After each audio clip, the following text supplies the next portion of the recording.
The Tale of the Three Little Dragons, a saga of unity amidst adversity. Part 1. In a land where mountains kissed the heavens and rivers wove through lush valleys, three little dragons were hatched from a trio of radiant eggs.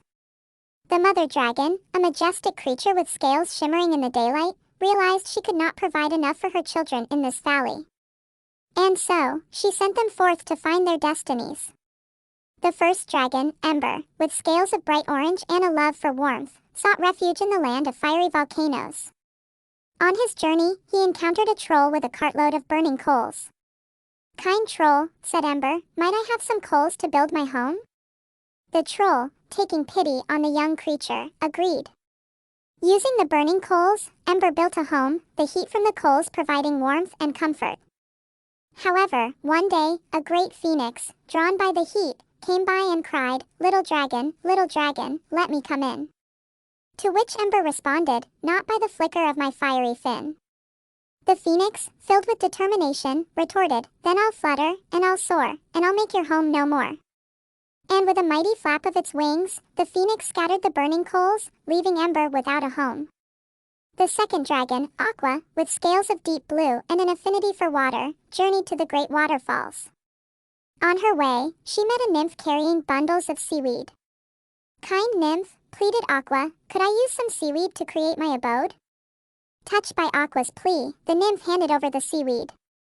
Aqua intertwined the seaweed to build a floating home on the water's surface. But soon, a giant kraken, intrigued by the unusual floating structure, approached and said, little dragon, let me come in." Aqua, frightened, responded, "Not by the shimmer of my watery skin." The kraken smirked, "Then I'll twist, and I'll turn, and I'll sink your home in return." With one swift movement, the kraken capsized Aqua's seaweed home, and she found herself adrift. The third dragon, Terra, with scales of emerald green and a love for the earth, trekked into the dense forest. He came across a gnome with a wagon filled with bricks made of enchanted stone. "Kind gnome," Terra requested, "may I have these bricks to forge my sanctuary?" Seeing the earnestness in Terra's eyes, the gnome gave him the bricks. With much diligence, Terra erected a formidable fortress. When a giant tree spirit approached, it intoned, little dragon, let me come in." Terra, confident in his construction, replied, "Not by the moss of my earthen chin." The spirit whispered, "Then I'll rustle, and I'll push, and I'll try to make your fortress mush." Yet, no matter how hard it tried, the spirit could not break Terra's brick fortress. Realizing its defeat, the spirit proposed a truce, offering Terra its protection. From that day on, Terra's fortress stood tall and unyielding. As time passed, Ember and Aqua, learning from their brother's wisdom, built their homes next to Terra's, and the valley echoed with their harmonious roars. Ember learned to tame fire and worked alongside phoenixes. Aqua created deep underwater realms with the help of friendly sea creatures. Terra, with his bond with the tree spirit, grew forests and meadows. And thus, the three dragons, with their combined strength and unity, transformed the valley into a realm of wonder, living in peace and prosperity for all time. The Tale of the Three Little Dragons, Part 2. As the valley flourished, tales of its prosperity reached the furthest corners of the land. Travelers from distant realms visited to witness the combined wonders of fire, water, and earth. The dragons, once young and naive, were now wise rulers of their domains. But prosperity often invites envy. From a kingdom beyond the mountains, a powerful sorceress named Lysandra heard of the valley. Possessing an insatiable hunger for power and magic, Lysandra sought the dragon's combined strengths to amplify her dark spells. Disguised as a weary traveler, she entered the valley, secretly observing the dragons and their strengths. Ember's flame could melt the hardest of metals, Aqua's touch could summon springs from parched lands, and Terra's roar could make mountains bow. Lysandra's ambition grew. One evening, she approached Ember's volcanic haven.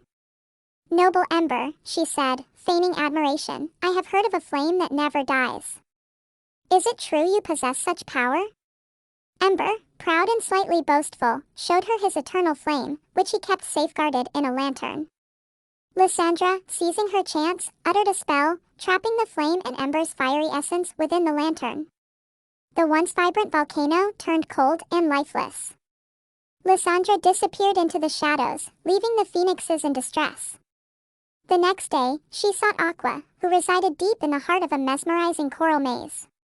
Graceful Aqua, Lysandra began with a voice as smooth as silk. I've traveled vast seas, but have never witnessed water with life-giving properties. Is it true your waters possess such magic?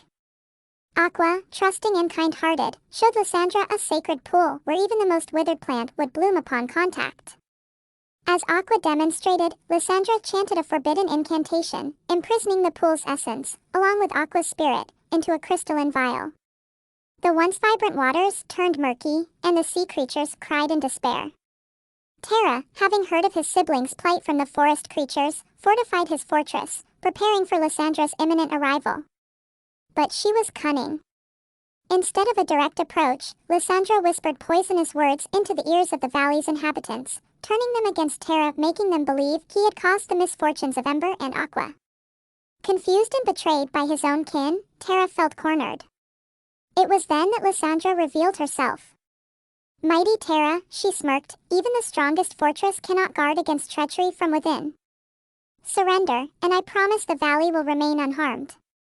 Terra, seeing the bigger picture, allowed himself to be captured, hoping his sacrifice would eventually save the valley and his siblings. With all three dragons' essences captured, Lysandra's powers grew exponentially. Darkness descended upon the valley, once lively and vibrant, now overshadowed by her malevolence. Yet, hope wasn't entirely lost. The tree spirit, remembering its bond with Terra, summoned beings from all corners of the valley. The phoenixes, sea creatures, forest animals, and even the betrayed inhabitants united, realizing their folly. Led by the spirit, they reached Lysandra's lair. A fierce battle ensued. Every time Lysandra used the dragon's powers against the valley's inhabitants, they countered with unity and determination, proving that the dragon's true strength was not in their individual abilities, but in the harmony they had created. In the battle's climax, the tree spirit, with the collective energy of the valley, shattered Lysandra's artifacts, releasing the dragon's essences and weakening her. With her dark magic counteracted by the power of unity, Lysandra fled, vowing revenge. The valley, though scarred, began its healing process. The dragons, once rulers, now understood the importance of unity and harmony. The tale of their captivity and the valley's resilience became a legend, teaching generations the importance of unity and the dangers of divisive treachery. The Tale of the Three Little Dragons, Part 3.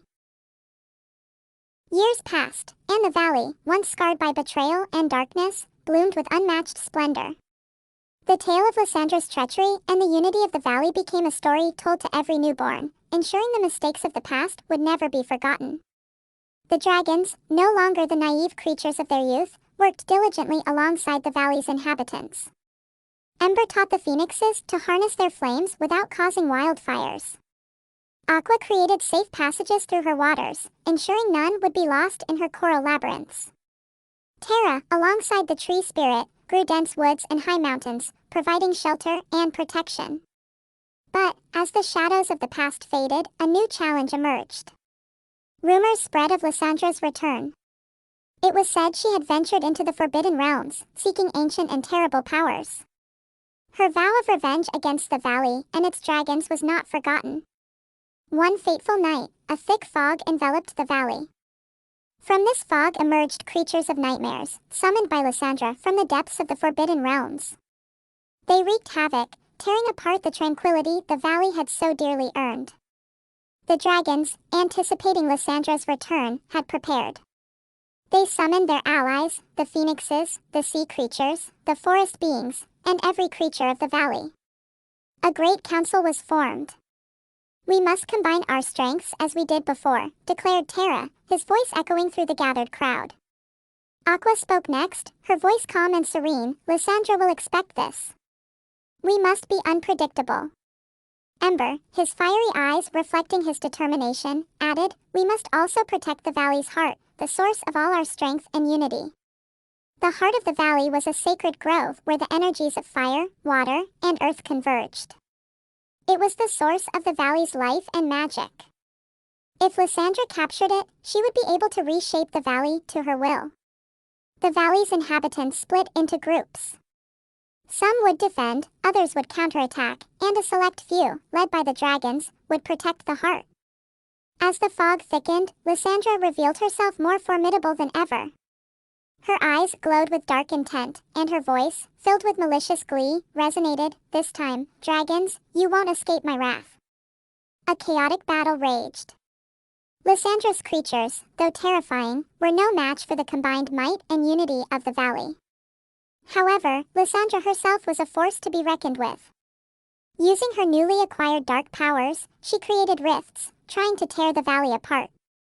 Amidst this chaos, Ember noticed a pattern. Lysandra was drawing energy from the rifts she created. With a daring plan in mind, he approached his siblings. Together, they decided to risk everything to save their home. The dragons, tapping into the very essence of their domains, began to counteract Lysandra's rifts. Ember's flames sealed the cracks, Aqua's waters cleansed the corruption, and Terra's earthbound might stabilize the ground. As each rift closed, Lysandra's strength waned. Sensing her weakening power, the tree spirit, with the valley's inhabitants, channeled their energy towards the dragons, amplifying their efforts. With one final push, the last rift closed, causing a massive shockwave that forced Lysandra to retreat, banishing her and her nightmarish creatures from the valley. The aftermath was one of both devastation and hope. The valley had scars, but its heart remained untouched, and its spirit unbroken. The dragons, heroes once more, were a testament to the power of unity and sacrifice. Their tale, now complete, became a beacon of hope, proving that no matter the darkness faced, unity, love, and determination could conquer all. And so, in the valley's heart, life continued its story, an eternal testament to the spirit of unity and the indomitable will of its inhabitants. Thank you for listening. Please like and subscribe for more interesting stories.